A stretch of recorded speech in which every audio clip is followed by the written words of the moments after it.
অর্থনৈতিক ভারত অগ্রসর হবে এবং বাংলাদেশের অর্থনীতিতে তাই আমাদের ভাষার একটাই দাবি বরিশাল সেতু চাই, বরিশাল সেতু চাই।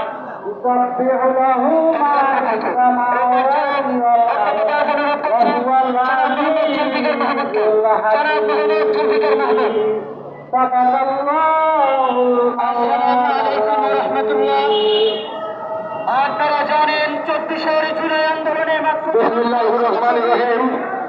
আসসালামু আলাইকুম।